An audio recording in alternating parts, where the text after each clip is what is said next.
you, and they have a very pessimistic outlook on life.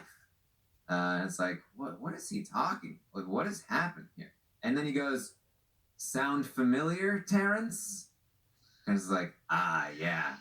And then if you weren't sure, he goes, "And when I say sound familiar, I mean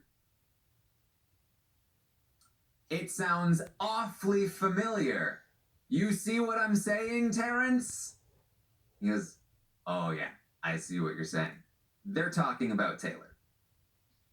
Because of course they're talking about Taylor, and even hearing you just like repeat this was like, oh right, like this is I vomited into my mouth hearing these conversations. Yes, okay, because that's right, we're responsible for broken men, or not we like I just I don't even all men need therapy. Everyone needs therapy.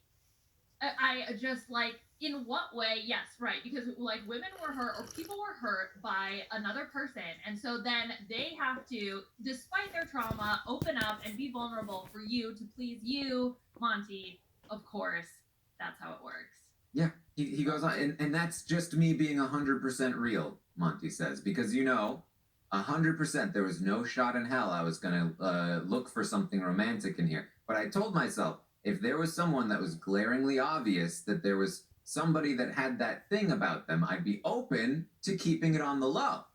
But the thing that I noticed is that self awareness, that lack of vulnerability out of fear, that the person they're being vulnerable with will judge them and criticize them, so they put up a face of being tough. But when you talk to them about the real stuff, they hide. And Terrence is like, yeah. When they play the game like that when they play that game all the time, Monty says, yeah, I'm not here for it. Not here for it.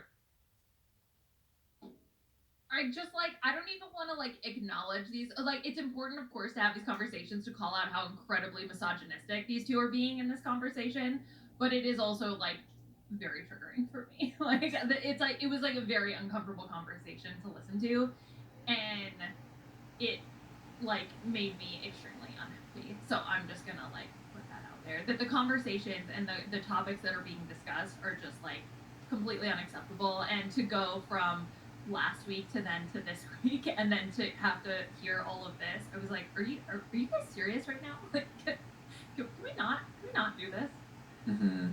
Yep. I think it can probably. I think it probably stands. It says all it needs to say by itself, but just like Taylor doesn't know anybody anything. She doesn't know anybody her vulnerability. She doesn't know anybody her interest. It does not mean that she has damaged goods, or that she lacks self awareness, or anything here. So yeah, let's just lay off of this. Just like f off, Monty. I was so mad, and it's just like there's no real self awareness there as well, which was also incredibly frustrating. To just be like, oh yeah, so you know how like when relationships go bad, yeah, that's all the other person's fault. I definitely don't do anything wrong, and I have no flaws. So bitches be tripping. Like, I couldn't. Sorry to say that was. Uh, anyway, don't worry, we're halfway through the Bash and Taylor content. Michael is gonna go ahead and nominate Terrence